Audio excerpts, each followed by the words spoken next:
Cougar Sports Saturday. It's complete. Another touchdown! Cougar Sports Saturday.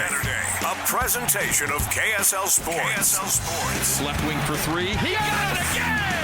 BYU Sports Talk by Cougar fans for Cougar fans. Here are your hosts, Mitch Harper and Matt Baiamonte. On Utah's legacy home of the Cougars. KSL News Radio, 102.7 FM and 1160 AM. Welcome back into Cougar Sports Saturday. We're having a great time here on the show. Hour number 2. It's the final off-season show of the season for us. For the next, every week, noon to 3, we're talking all things BYU football, basketball. We'll keep you up to speed on all things Cougar sports. And then Monday nights, starting Season 2 premiere, coming up this Monday, 6 to 7, Cougar Nation. We will be taking your phone calls and getting ready for BYU football. We'll be doing it every single Monday night. So I guess you could say, some family home evening with us. There's not there's not a lot of shows that take live calls these days. No. So we loved all the fans who called last year. And I hope this year we're recapping a lot more wins. Yes. And we're not having a therapy session. We're like, let's talk it out, Cougar fans. Hey, that 37-7 loss to West Virginia. Hey, we're here for you. Let's give you a big hug. No, but I think it's going to be fun. Look, I'm excited for this year and year 2 in the Big 12. I know that is it just me, or does it feel like the Big 12 feels a little just different now? It's like it's not just BYU's thing. Like I'm kind of reminding myself, like, oh yeah, I can't just go do Big 12 picks on my own. I gotta touch base with the Utah insider Steve Bartle. It's not just my thing anymore. It's not ideal. It's okay. I think I speak for most BYU fans. It wasn't the preferred outcome. It's okay. Like I'm excited for the rivalry. It was gonna be on the schedule no matter what. So if it's gonna be on the schedule, let it be a conference game because otherwise you're gonna play them in non-conference and. I'd rather play Southern Illinois in week 1 than Utah out of the chute. I mean, imagine the conversation around that if Utah was week 1. Anyway, we're getting a lot of texts. Keep the texts coming. We were talking about the Mount Rushmore of BYU athletes, 57500. Keep those coming. We'll get to that a little bit later. But right now, it's our favorite segment of the show. The Cougar Sports Saturday Top 5. Top 5. Mitch and Matt clash in a weekly battle of BYU sports knowledge. Here's the Top 5. I've lost 3 in a row in heartbreaking fashion. Before Nate comes, Mitch has opened up another gap and you keep choking it. I know I keep choking it 2-2 and I keep blowing it. I understand. And I'm 4 is coming. I'm committed. I'm committed to being stronger. Before we get to the topic, should we introduce the newest member of Cougar Sports Saturday? Let's do it. All right. We're really excited about this. So for the longest time, it's been myself, Mitch. We had a previous producer before, Nate, but Nate's been with us for a little bit now. Just a 3-man ragtag group bringing you all the news and notes. But this year, we're proud to have our first ever Cougar Sports Saturday intern, Allie. Is it Braithwaite? Braithwaite, yeah. Braithwaite. I always struggled with that name, even dating back to Ronaldo. Yes. Braithwaite, the running back. Glad to have you on board. Thanks for joining us. To give BYU fans a little bit about you and your history of being a sports fan. Yeah, I have loved sports my entire life. I'm currently a student at BYU, so I've grown up going to all of the BYU games with my dad especially, and I'm just super excited to be here and get to help you guys. Yeah, it's going to be a lot of fun. Allie was at practice on Monday. She met Kalani, asked a question in there, so you'll hear her voice at practices, I would expect, and she'll be doing wearing a bunch of different hats with this show and helping out with KSL Sports and a lot of different things. So we are excited to have you on board, Allie. And let's get your socials out there quick, and then we'll get to the top 5. So where can fans follow you to get your BYU stuff this year? So they can find me on X at AllieB_7. Great. Awesome. Looking forward to it. It's going to be fun, Allie. We appreciate you being here and all the great work you've been doing thus far. We appreciate our producer, Nate Slack. Follow him on X, Nate Slack 5. He always holds it down here on the top 5 portion of the show. And Nate, it's for those new that are joining in for the football season, first time listening, Nate puts together a list, maybe opinion, maybe fact base, we got to predict or guess this top 5 list. So what's the topic to this week? So you guys got after me a little bit last week about how the lists have always been defensive. So we're switching gears. It's going to be offense. There Okay, we let's go. go. There we go. Let's go. It's good timing with the whole Mount Rushmore topic as well, who would be on the Mount Rushmore for BYU athletics. So this week we're going to be looking at the career all-purpose yards for BYU players. So the top 5 players with the most all-purpose yards, excluding quarterbacks. Because obviously, like Ty Detmer would be there, Yeah, whoever. right. So no quarterbacks. The top 5 career all-purpose yards for BYU players. Okay. And Matt's going to be starting out. Wow. All-purpose yards. I feel like, geez, all-purpose yards. This is interesting. Let's go with Austin Collie. So Austin Collie coming in at number 3. He had 4,649 yards. The crazy thing is, he's in third place by 400 yards. If he'd come back for his senior season, he shatters this record. Easy. Really? Yeah. And I think he did make the right decision. He did. Yeah. Going early, and that was going to work out beautifully if he didn't have the head issues. Collie was dynamic. There's not a lot of guys like him that, one, the impact he made as a true freshman, not normal, and then to do it right after the mission, not normal. He was special. And he's still, to this day, the best receiver in BYU football history. Yeah. Puka's, to me, 2, but No way. You can't put Puka in front of Cody Hoffman. That's disrespectful, Mitch. Good clue. Thank you. He fell for it, Nate. He did. Let's go with Cody Hoffman. Number 1, Cody Hoffman, 5,015 yards, 400 more than Austin Collie. Way to go, Matt. I got him. I knew it. I was like, I'm going to throw out some names. Like, he's going to, I mean, I was hoping he'd say something, but. Was that really a plan? It really was. Oh, I was like, beautiful. because I knew Nice move. Puka's Nice not in move. the mix. He only, like what, 12 games, really? Yeah. But I was just like, have him just start reeling off names. What about this guy? What about this guy? Okay, duly noted. I'll get back to them. Fair. Well done. So it's back to Matt. me. Yeah.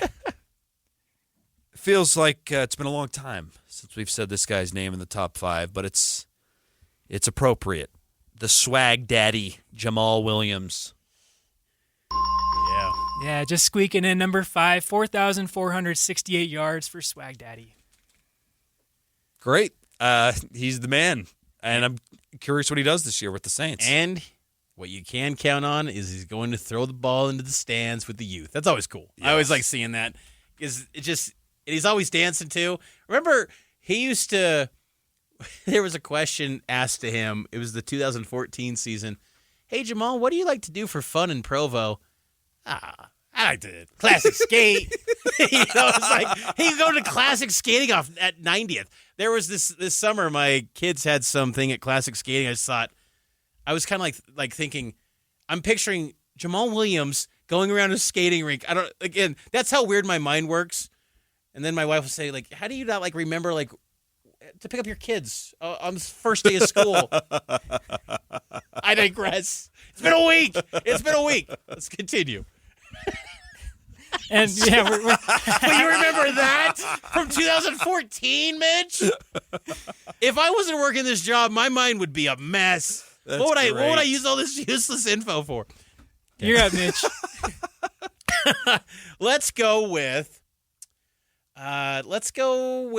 Eric Drage. Curtis Brown. Yes, I'm back. I needed it. Did you win? Yeah. Oh, I mean, I jeez. technically got 4. Right? Gosh, dang it. Technically, yeah, Matt got 4. Oh, So man. Curtis Brown, number 2 on the list, 4,996 yards, so 20 yards shy of Curtis Brown Cody Hoffman for number 1. Curtis Brown, why is he a forgotten guy when we discuss great legacy question. running backs? He was awesome. Never put the ball on the turf. No. He was so good. And he was great in the pass. He wasn't in the pass flashy, game. though. No. And I think that's what maybe people forget. And also his success, 2004, it was during a dark time Right. on and off the field for BYU. 05 was first year at Bronco. But even like his freshman year, what was it, the Utah State game? He ran for like 230. Yeah, Curtis Brown was awesome. And yeah, he was so good. I loved Curtis Brown. I thought he was. I'll just say this: like it kind of in 2006, I always felt like he wasn't even appreciated as a senior, Right. because people wanted Vakapuna. Yep. I'm like, you got Curtis Brown. He's amazing. He never puts the ball. And on this the is turf. no He's this so is no good. slight on Curtis, but like there wasn't a lot of personality, so there wasn't Are a you kidding? He was so good in those interviews. okay. You don't have to have. It's not that hard to be good in the interviews, Mitch. All right, just say something. Give us a little nugget. I'm just like think about some of the guys we've talked about here. Personalities. Sure. Jamal's got one of the most unique personalities. Oh yeah, that's just a whole. I don't different- remember anything about Curtis Brown other than just being a solid football player. Yeah, he converted the church while he was at BYU. I know that also he was just he had something I think before a Utah game. I think it was 04. I could be wrong. I had to go back and look, but maybe that like spoke to him. Maybe, I don't know. I just vaguely remember something was said before the Utah game, and then BYU didn't back it up. I know Collie had something too before Utah, but anyway, look, Curtis Brown's a legend. Yeah. He was great. He was the all-time leading rusher, and then that just got quickly beat by Harvey Unga. Is he on the list? Yes, you guys missed Harvey Unga, number 4 on the list. I don't know why I said Eric Drage. I think when you said Jamal Williams 5. I was like, okay. Who in the Detmer era? Well, I was thinking like, hey, he's the all-time leading rusher, but then I didn't think of the kick return yards because Jamal didn't do that. He didn't do all these other things. I was curious, where does Reno Mahe rank? So BYU only had the top 5, so I don't have anybody okay, else. because he was someone that I was thinking about involving too, because he had a lot of rushing yards his freshman year in '98, then big receiving yards, but he did miss 1 year. He was at Dixie at the time, but so Harvey got in even with missing his senior year. Yeah. Harvey. I mean, he was awesome too. Do you remember where you were when that news broke that he was going to miss that senior year? I remember vividly. I think it was what, like to the April 2010. I remember. I think I can feel the weather even. Well, I have that moment when I got the notification from BYU about Brandon Davies in March 2011. I was at March 2nd, 2011. I'm at Chick-fil-A in Sandy at Southtown. I know exactly where you're at. And I'm like, I literally fell to my knees. And I remember I was with a friend. He's like, "What's wrong with you?" It was like I was speechless. I couldn't function. I was. And for that to come on the heels of the San Diego State road win too. Where were you with Unga? I was driving around the old Novell in Orem. You know, if you go up 1600 North and you go towards the mountains and you curve down, there's the cemetery, and then eventually there's Harmon's. I was right there when the news broke. I was at work at a previous job, and then I remember watching the TV and seeing the mountain talking about it, and James Bates like, this is a big loss for BYU. I'm like, Batesy, my guy, having to talk about this. Yeah. I like remembering the better times. Yes, agreed. Unga was awesome. And what's crazy is one of the best wins during his time, he didn't play, too. I thought that when I remember driving, when we talk about random memories. Oklahoma? Yeah, I remember random memories. Greg Wrubell in 2009 pregame with Mark Lyons in Arlington. I didn't go to that game. I was here in Salt Lake. And I remember just driving. I'm in West Valley. Bangeter and 35th. Like, vividly remember. Just getting word. Harvey Unga out. Brian Correa going to get the start tonight. Mark, what does that do for BYU? Like, I don't remember the conversation. It was just like, I remember calling my dad. BYU has no shot, Dad. Like, they're going to lose. It's going to get real bad. And when you see Sam Bradford, he means business, and it's not going to be good. That's the one game I think in my BYU fandom lifetime, that I regret not going because I was on my mission for almost all of Unga. Yep. And my dad, bless his soul, mailed me to France the Sports Illustrated College Football Preview Edition in the summer. That was, every page of that was meticulously dissected. And that's when Sam Farnsworth got to France for his Olympic coverage. Started like, I'm kidding. But that game was discussed in there. Yeah. And I'm like, I have to go. There, and then I didn't have any money. I wasn't working for 2 years, so I couldn't figure it out. But I wish I had just, sold my soul to the devil to get to that game. Hey, you sold your soul to the devil for this win. So congrats on that. You got your win. Now we go into the season. Let's see how it shakes out in the week-to-week grind and the Cougar Sports Saturday Big 12 schedule. Let's see what happens there, Matt. But good win. Thanks. Let's take a break. On the other side, we'll get to your text. Who belongs on the Mount Rushmore of BYU athletics? We kind of felt like it was Lavelle, Jimmer, Steve Young, and Ty Detmer, but we're getting some good arguments. Let us know, 57500.